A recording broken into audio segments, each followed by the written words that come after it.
Hey there. So imagine you have an AI system which writes your tools, executes your commands, and also displays your logs, but you don't know how it internally works. Today in this tutorial, exactly show you how is this possible. For this, let me open my command shell here. This is my Windows PowerShell, and then you have to basically start your gateway server as usual. So let's see, we have started the gateway server here, right? So after you start your gateway, you can see all your logs visible here. Now, see, this is the challenge because with many AI systems, they behave like black boxes. If something goes wrong, debugging becomes almost impossible, right? So that is where your observability comes in. If you can't observe your agent, you can't improve it. So we'll explore about OpenClaw how we can actually make it possible here. Now, what I'm going to do here is that basically I am like running some commands. Okay. So what I'm going to do, I'm just listing my agents. Okay. This is my planner agent. Let's say this is my executor agent.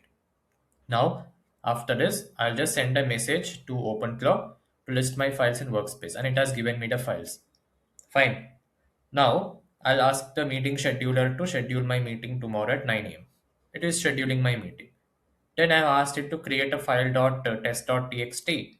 Then it has created a file called text.txt as well. So basically, these are some of the basic testing commands you can give to OpenClaw in order to see how it actually works. Okay. Now we have to understand what does observability means. So observability means that verifying that the agent has already performed the action or not, right? So whenever you run this ls in your workspace, so you have to check whether the file is being created or not, the test.txt. Yes, it has been created, but when you try to run it using a cat command, you see it's coming empty. That's why you again run the ls command to check what is the length of your file. If it comes empty, it means your file is empty. So this is 0, right? You have to get some number. This means your file is empty here. So now what we are basically going to do, we are basically going to run write hello from OpenClaw to text.txt. Okay. We are specifying the agent that we have to write some content in the file. So that's why observability means what? We have to check every time whenever we are giving the agent some response.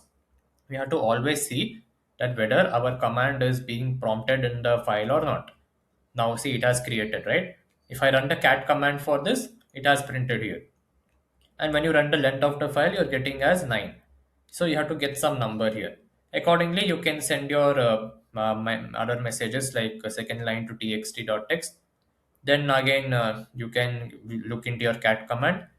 Then as usual, you can send other messages like read the file, display the content, okay, and then open the txt.text, and it's showing me what it has been printed here.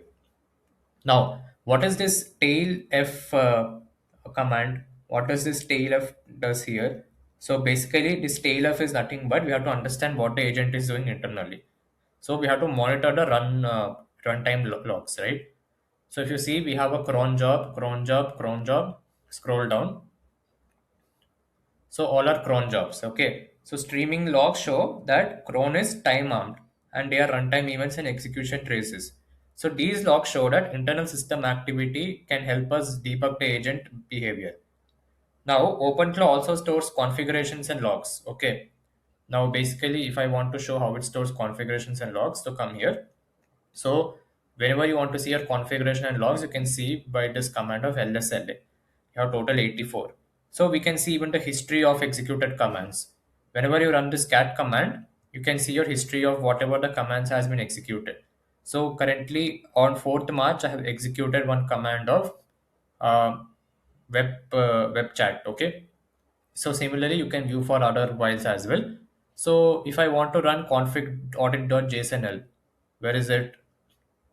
Okay, if you run this config.jsnl, you can observe that you are basically getting JSON entries recording commands. All of these are JSON entry recording commands. Okay, there is so much. See, if you scroll down, this is so much. All are JSON controlling commands, recording commands. Okay, so in this way, you can check your OpenClaw whether it's actually running or not. Now let me come here. So whenever I want to ask any other any agent a question like it has created a file or not, I'll simply run this command. Okay. So basically, if I want to view whether my file has been created in the workspace or not, I will see it is okay. So it has created. Now I'll open my demo.txt. Okay, it's showing me empty. That's why I'll give OpenClaw agent again message clearly that please observe this. I want to write my demo file working inside demo.txt, and it has given me the response demo file is working. Now when you open using cat command, you can see your demo file is working. Okay. Now check your length of your file. Length of your file is a finite number, which is 9, right? So if you get in this format, it means your file has been created. Now you can view your file using any bash command editor. So you can run this. Okay. So see, this is your file. Demo file is working. So in a similar way, you can observe. So what we can actually see, we have inspected it, the workspace thoroughly, and then we have given some agent responses like this. See, this is our workspace. We have used this command. Then we have given the agent responses, and we are viewing it all in the system logs. Okay, this is a system logs. You can view everything here. Although this is a unstructured format, you can convert it to structured format and view everything of whatever you have done. Okay, for now it's a very big format, so you can ignore this. But see, whenever you want to observe some level of observability, this always allows us to trace agent actions, monitor our tool usage, and then debug the automation workflows. Because in AI systems, if you can't observe your agent, you can't improve it. As simple as that, right? So, as a conclusion, I would just say that why we want to do this thing, because we have to explore how OpenClaw agents can be validated during execution, right? So, by combining these commands, workspace verification, and all, they help us ensure that reliable actions and accurate actions are performed, and they are easy to debug.